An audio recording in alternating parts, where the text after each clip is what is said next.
Senhor, meu amado, bem-vindo de volta ao nosso estudo bíblico diário. Nós estamos no penúltimo dos profetas. Então, pega a sua Bíblia, pega seu caderno de estudos.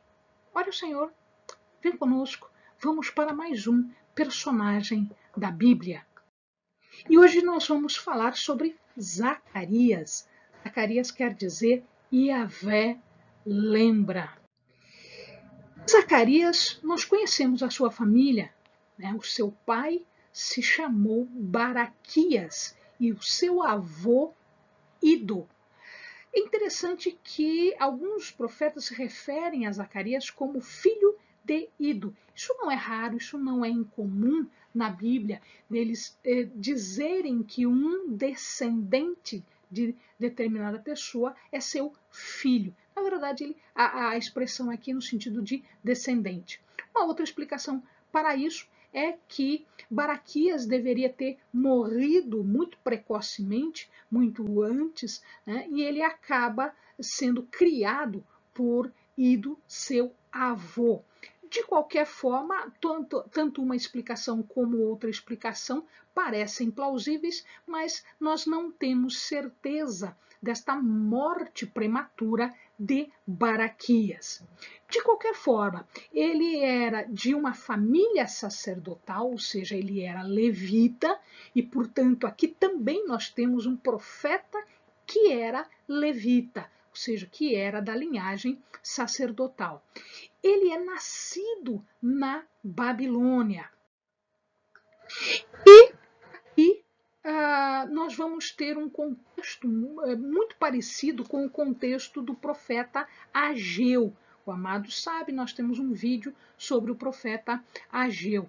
O que acontece é que o povo havia voltado, né, sob a permissão de Ciro, e eles estavam reconstruindo o templo, reconstruindo Jerusalém, mas eles acabaram ficando um pouco indolentes, um pouco negligentes com o trabalho.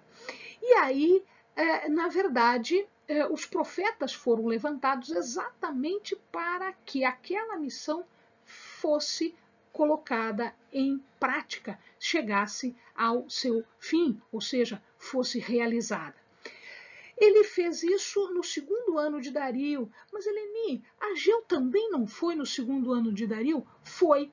Na verdade, o que nós temos aqui é que Deus mandou dois profetas, e as suas mensagens eram complementares um do outro, porque era a mesma situação. Nós encontramos nos estudiosos, naqueles que estudam a Bíblia, que Zacarias começou o seu ministério dias, semanas antes de Ageu. E, portanto, os dois foram contemporâneos e os dois trabalharam juntos. Ele ministrou também, portanto, para Zorobabel e Josué, que eram os representantes do governo civil de Zorobabel, que era o governador, e Josué, o representante religioso, que era, portanto, o sumo sacerdote. Quais eram as mensagens trazidas por Zacarias? Então, nós vamos encontrar aqui uma mensagem, em primeiro lugar, desse arrependimento, desse voltar-se a Deus. Mas ainda isso, Eleni, ainda. Veja que o povo, às vezes, é muito lento em entender as coisas. Eles acabaram de ser levados para o cativeiro, eles estavam voltando do cativeiro e ainda tinham que ser lembrados para o arrependimento. Está lá em 1:3, portanto diz Elias, diz Deus ao profeta: assim diz o Senhor dos Exércitos, voltai para mim, diz o Senhor dos Exércitos, e eu voltarei para vós, diz o Senhor dos Exércitos. Amados, esta é a mensagem que Deus nunca vai deixar de nos dar. Até o momento do julgamento, até o último momento, Deus estará instando conosco para o arrependimento, para voltar aos caminhos dele. Uma outra situação é exatamente esta denúncia contra os preguiçosos, contra os negligentes, contra aqueles que estavam se preocupando com as suas próprias vidas, com as suas casas chiques e ricas, e não estavam se preocupando com as coisas de Deus. A gente já tinha visto isso em Ageu e ela se repete aqui em Zacarias. E aí ele começa, a partir do verso 7 do capítulo 1 até o verso 8 do capítulo 6, ele fala a respeito de algumas visões. Estas visões têm um sentido messiânico, têm um sentido escatológico, têm um sentido de exortação para o povo voltar-se a Deus e fazer a sua missão, fazer aquilo que está sendo determinado para ele.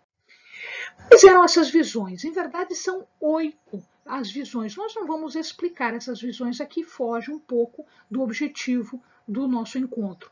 Mas a primeira visão fala sobre um cavalo vermelho, que é representativo do zelo de Deus por Jerusalém. Depois, a dos 4 chifres, dispersam o povo de Judá e de Israel.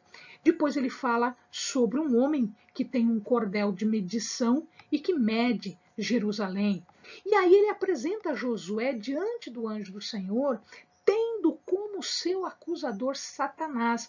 E aqui a gente vai ver uma imagem muito semelhante à de Jó, em que Jó é acusado, né, por Satanás diante de Deus. Só que Jó não está diante de Deus. E aqui ele tem uma visão que Josué estaria diante de Deus.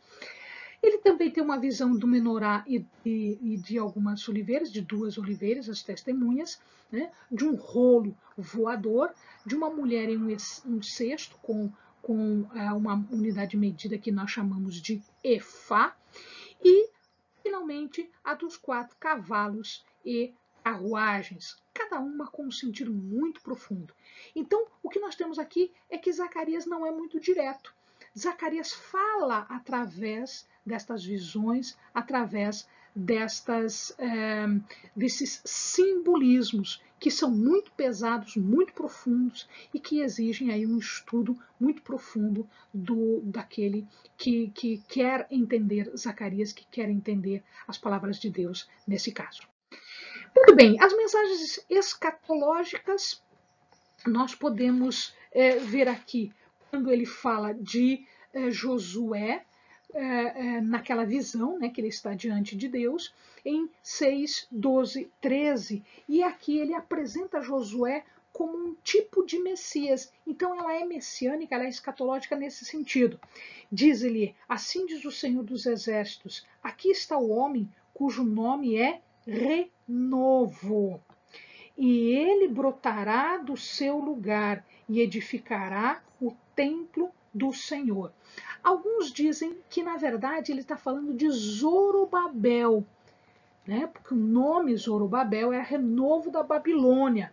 Então, alguns colocam aqui com Josué como sendo um sacerdote, um tipo de Messias, e outros colocam Zorobabel como um líder civil vindo de Davi, como também Jesus era vindo de Davi, um renovo da linhagem de Davi. Então a gente pode entender um ou outro. Ele mesmo edificará o templo do Senhor e levará a glória e assentar-se-á e dominará no seu trono. Então aqui nós podemos entender as duas coisas. Josué como sumo sacerdote, Jesus como o sumo sacerdote e Zorobabel assentando-se no trono e Jesus assentando-se no trono. E aí nós temos algumas outras mensagens, inclusive falando sobre os últimos dias. Por exemplo, em 9:9, que ele diz, vê, o teu rei virá a ti, justo e salvador, humilde, montado em jumento, num jumentinho, filho de jumenta, que é como Jesus entra para as comemorações, as últimas comemorações, um pouquinho antes da sua morte. 12:10, sobre a casa de Davi e sobre os habitantes de Jerusalém, derramarei o espírito de graça e de súplicas. Olharão para mim a quem trespassaram e o prantearão como quem pranteia por seu filho único, e chorarão amargamente por ele, como se chora pelo primogênito. 13:7. Ó espada, ergue-te contra o meu pastor e contra o homem que é o meu companheiro, diz o Senhor dos Exércitos. Fere o pastor e espalhar-se-ão as ovelhas, mas volverei a minha mão para os pequenos. E finalmente 14:5, que fala especificamente da segunda vinda. Fugirei pelo vale dos meus montes, porque o vale dos montes chegará até Azel, e fugirei assim como fugistes do terremoto nos dias de Uzias, rei de Judá. E aqui, então virá o Senhor meu Deus e todos os santos com ele.